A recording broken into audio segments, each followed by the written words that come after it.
and then we will start on to the next, the CS paper 2. Okay, verbal ability, 1 mark. If arrow denotes increasing order of intensity, then the meaning of the words walk arrow, jog arrow, sprint is analogous to bothered arrow, dash arrow, daunted. Now I hope, by the way, analogous means is similar to. So you can see that walking, jogging and sprinting means running. And these are in the increasing order of intensity.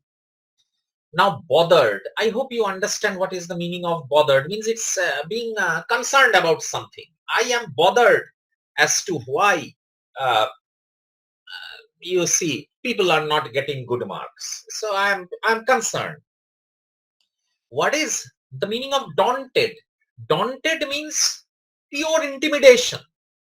Uh, I mean, I am daunted by the fact that ghosts live in that house.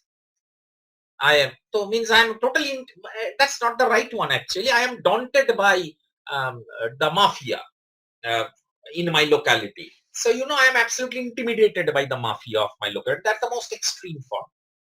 So what will be the intermediate part? Let us check. Phased.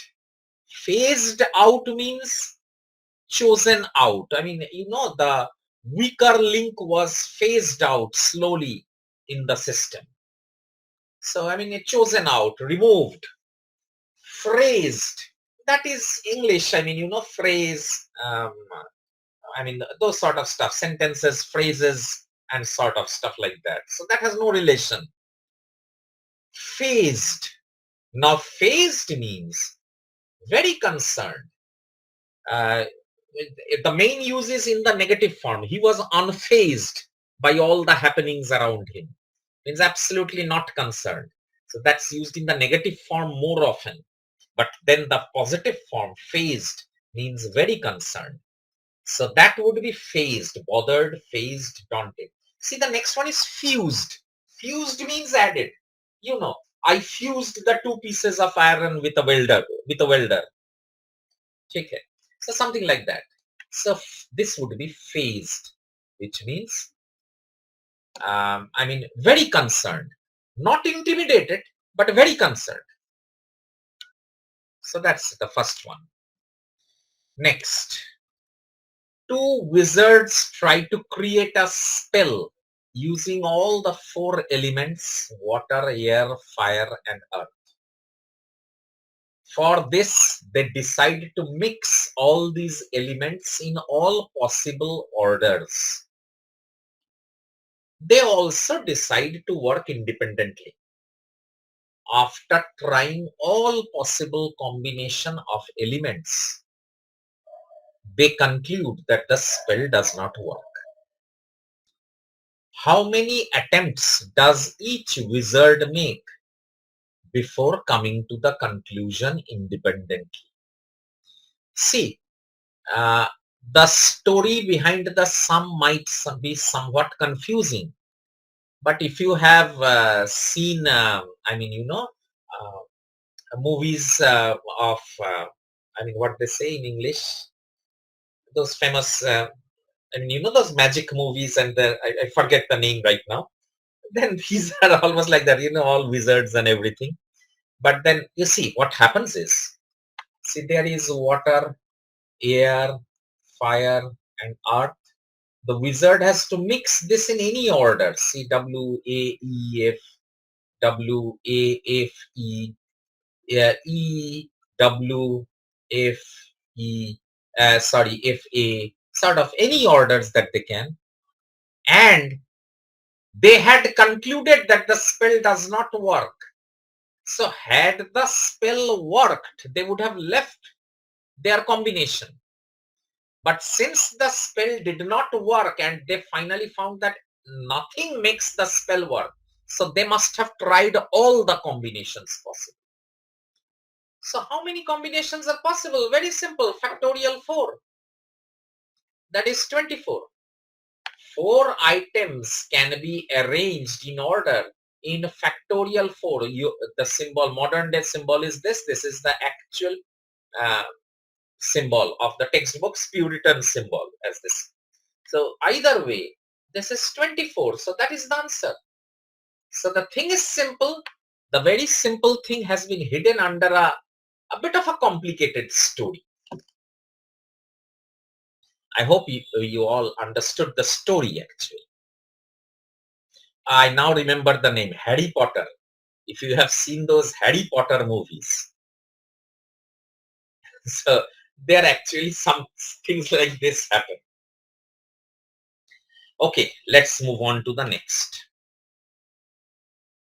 Okay, in an engineering college of 10,000 students, 1500 like neither their core branches nor other branches. The number of students who like their core branches is 1/4 of the number of students who like other branches.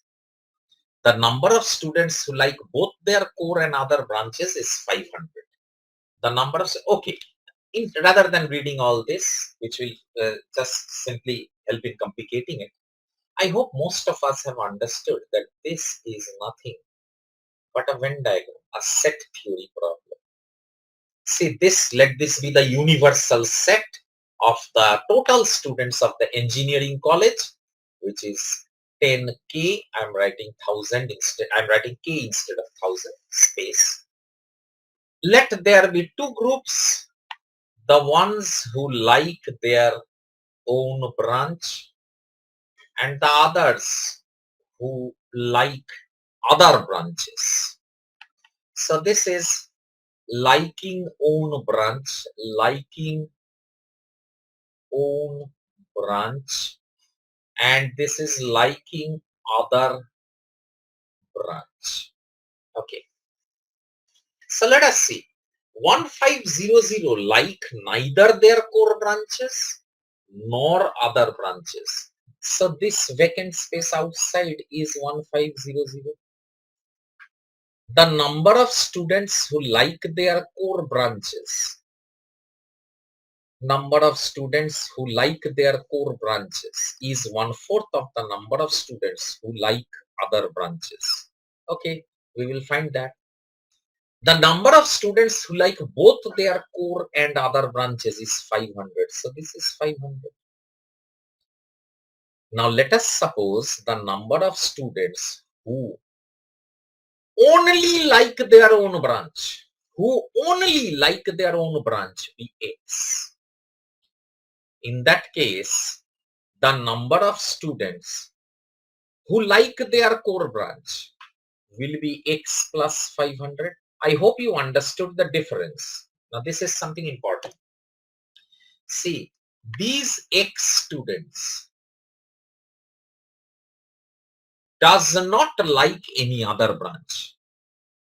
Okay, they only like their core branch.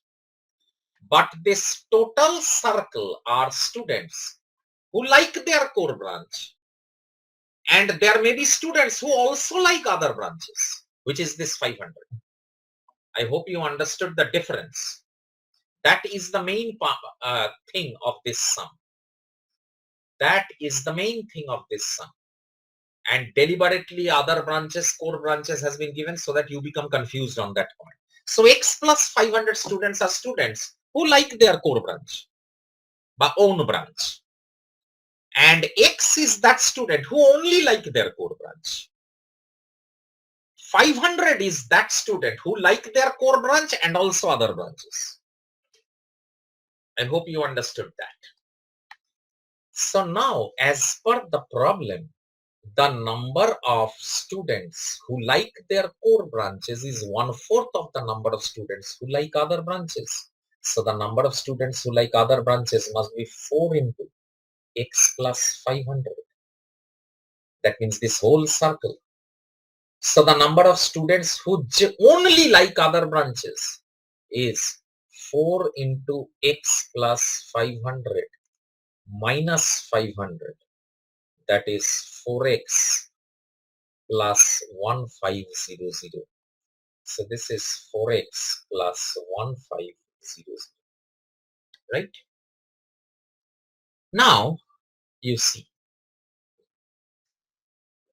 this whole circle is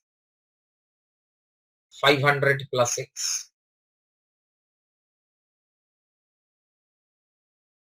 This part is 4x plus 1500. And this, who like neither of them, is 1500. And the summation of them is 10,000, right? The total engineering colleges, engineering students. So let us find this out. What happens? 5x plus 1500 plus 1500 is 3000. So 3500 is equal to 10,000. So 5x is equal to, subtraction of this is 6,500. So x is equal to 13,000. I hope we have understood. So what have they asked? The number of students who like their core branches. It means this part has been understood. Asked. So the number of students who like their core branches is 1300 plus 500. That is 1800. See, option number A is the answer. Let's move on. For positive non-zero real variables of x and y, if, I hope you all understand that ln is often used as the short form of logarithm. So log of x plus y by 2 is equal to half of log of x plus log of y. Then the value of x by y plus y by x will be equal to what? So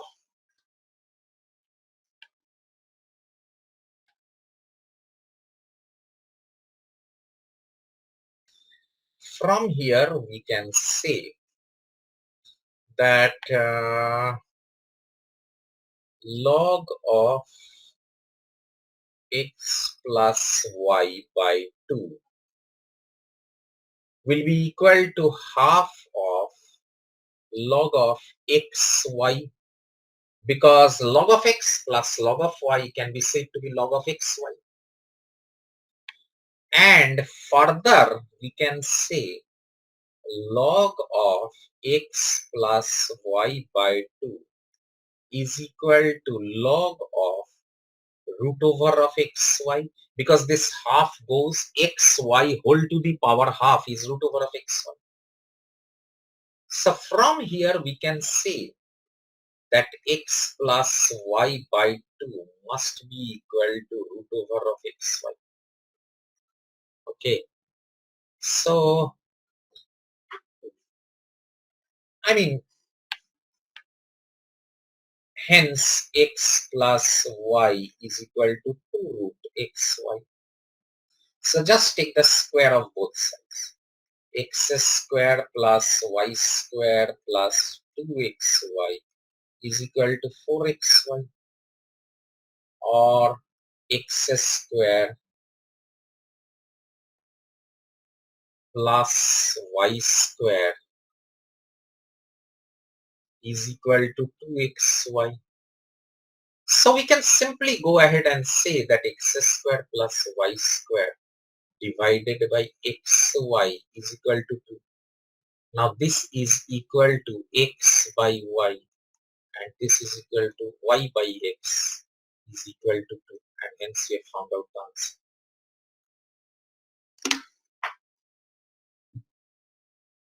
So the mistake that students will make is, which I was also about to do, was bringing the 2xy on this side and saying x minus y is equal to 0. So then we would again, go round and round, x minus y, x equal to y, and so on and so forth. And then you could have said x by x plus y by y is equal to 2. That also could have happened. But then this also is okay. Okay, let us move on to the next. In the sequence 6, 9, 14, x, 30, 41, a possible value of x is out of the options. These are series problems. These carry 1 mark. So what will be it?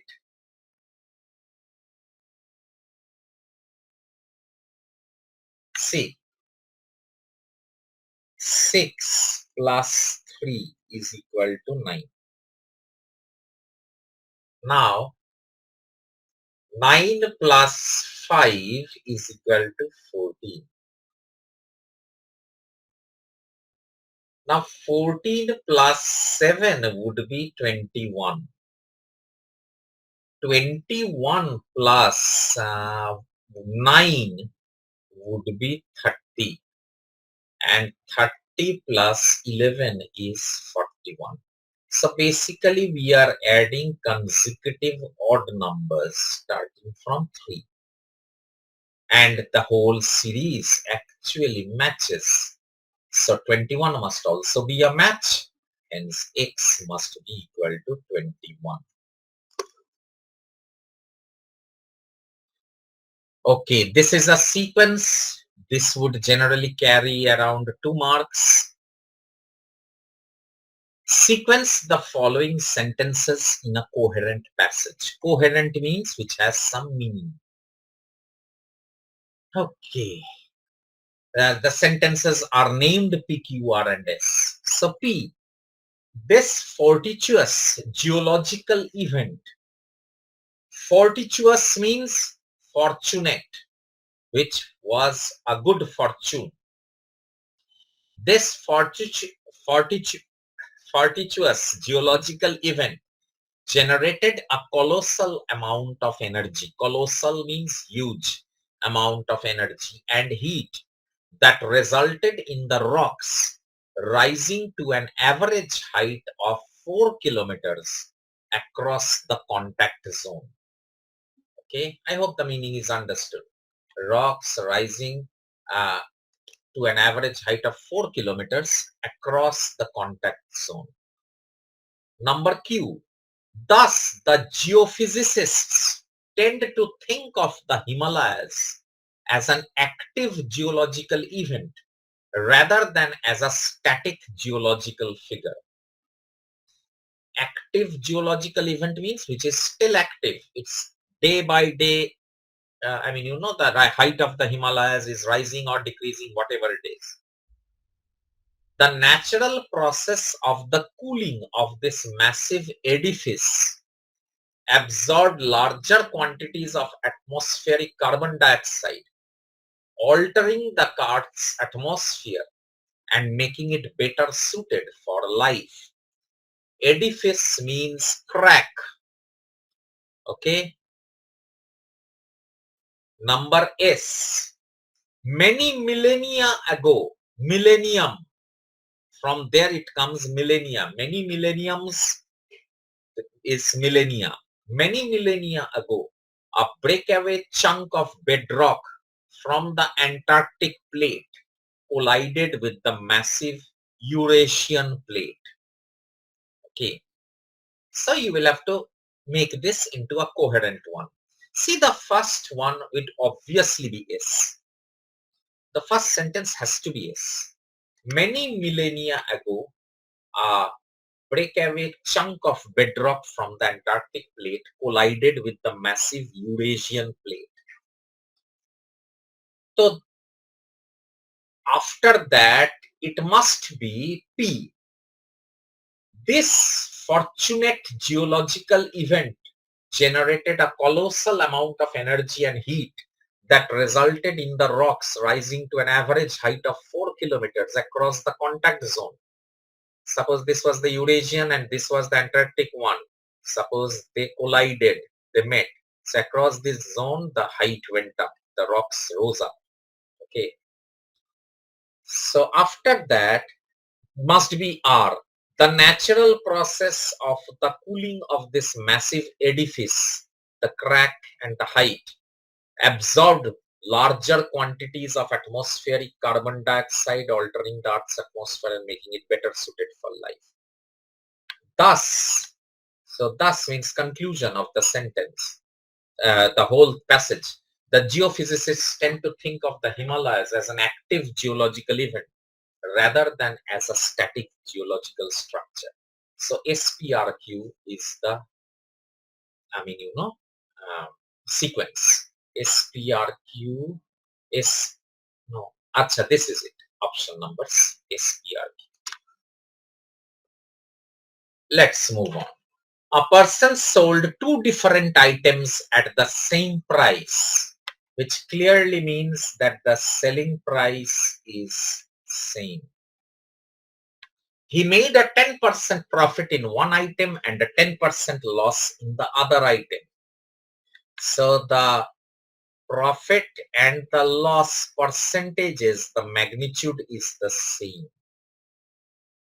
In selling these two items, the person made a total of, so first of all, when such a thing comes in, and this has been taught to you in the classes, you can refer back, that when the selling price is same and there is an X% profit in one item and X% loss in the other item, then first of all, there will be a loss in the whole transaction.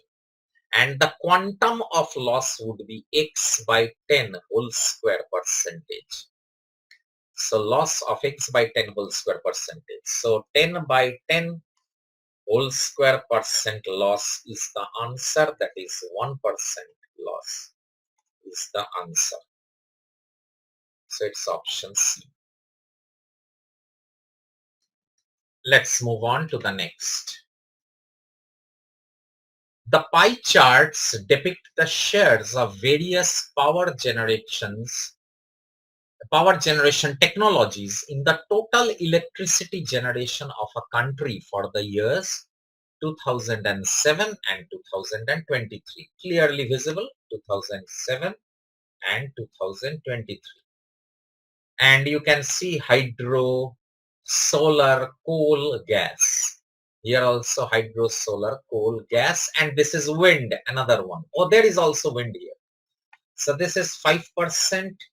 Let us start from hydro. Hydro is 30%, 5%, 35%, 25%, and 5%. Whereas here it is 35%, 20%, 20%, 15%, and 10%. Okay. So the renewable sources of electricity generation consists of hydro, solar, and wind. Okay, so we are only into hydro, solar, and wind. Here also we are into hydro, solar, and wind. Okay. Assuming that the total electricity generated remains the same from 2007 to 2023. So the value of those both pie charts are the same.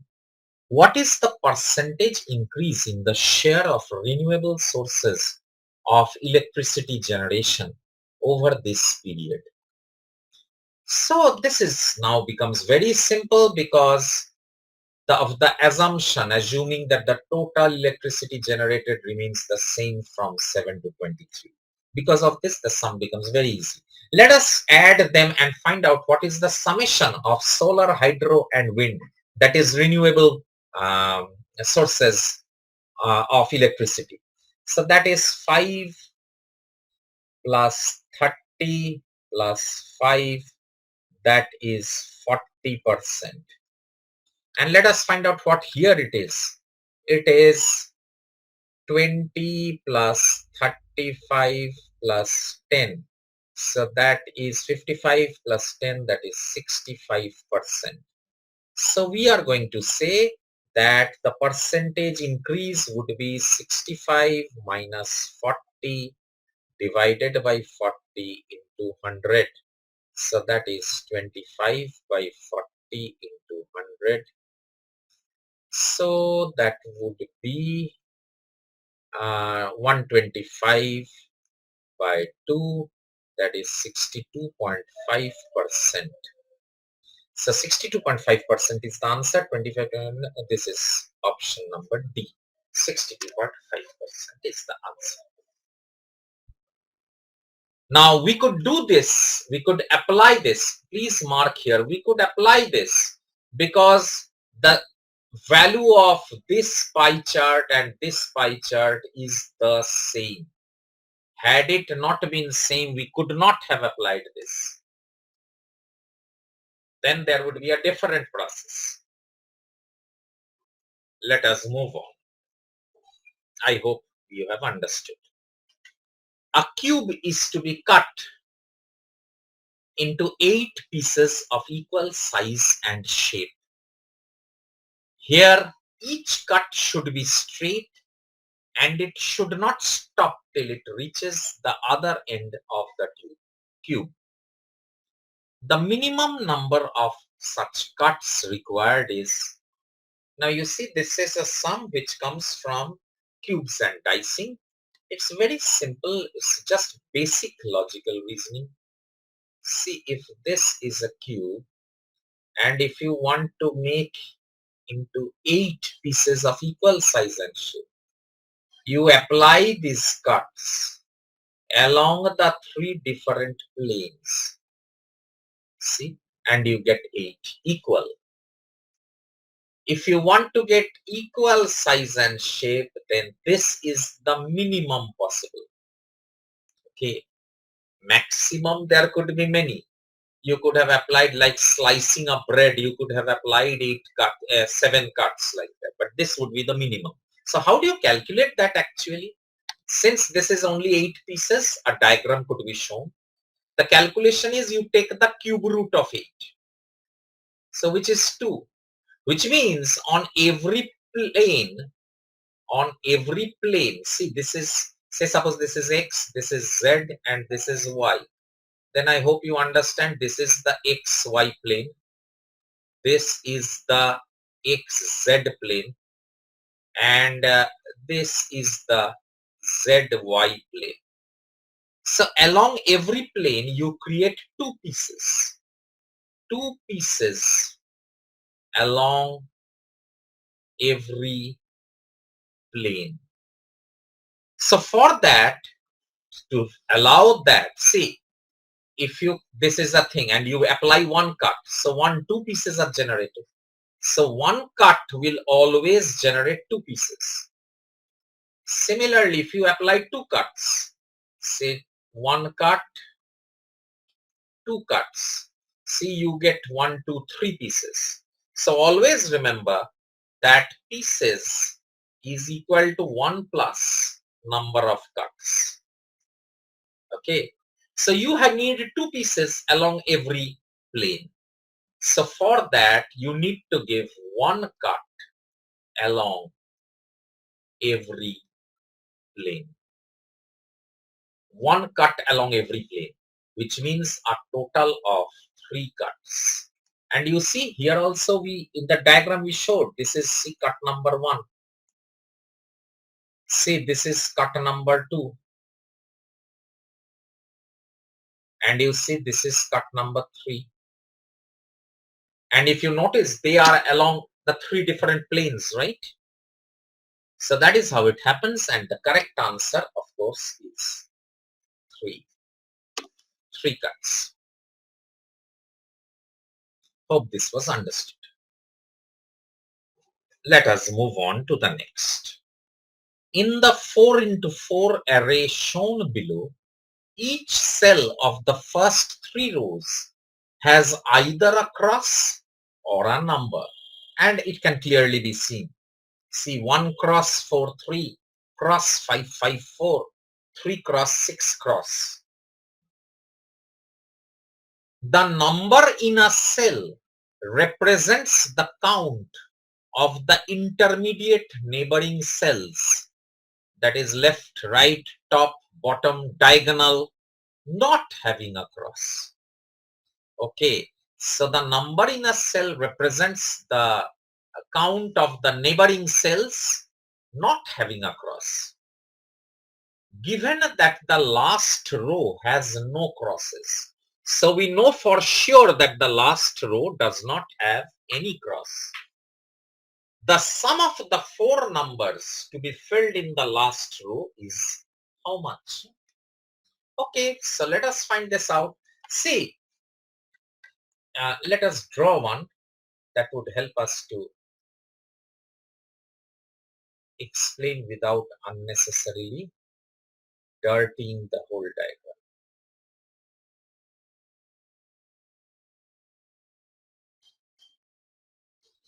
See, let us first put in the crosses. So these are the only crosses. Now you see in this square, neighboring this has a cross, this has a cross, only this doesn't have a cross. That is why the number was 1. Now you see here, neighboring this one, say this one had a cross. All the other neighbors did not have a cross. So all the other are 4 neighbors. So that is why this was 4. And likewise, see this block, all the neighbors had crosses. So that is why it was 3. Now see this one. See, amongst neighbors, it has 6, 7, 8 neighbors, out of which there are 3 crosses. So that is why it was 5. Now see, here is the same. This block, out of 8 neighbors, has 3 crosses. So this was also 5. And this one, out of 5 neighbors, has 1 cross. So this is 4. Now, this one, see, out of its 5 neighbors, has 2 crosses. So that's why this one was 3.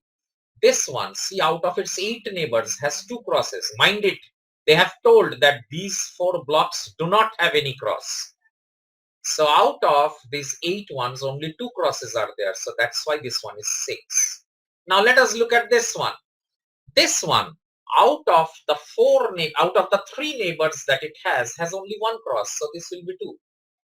This one, out of the 5 neighbors it has only 1 cross. So this should be 4. This one, out of the 5 neighbors that it has 2 crosses. So this should be 3. And this one, out of the 3 neighbors it has 1 cross. So this should be 2. So naturally, the summation of this is 2 plus 4 plus 3 plus 2. That is 6 plus 5, that is 11. So 11 is the answer, and hence this is the answer. I hope everybody understood it. So let us finish this. I hope all of you understood everything.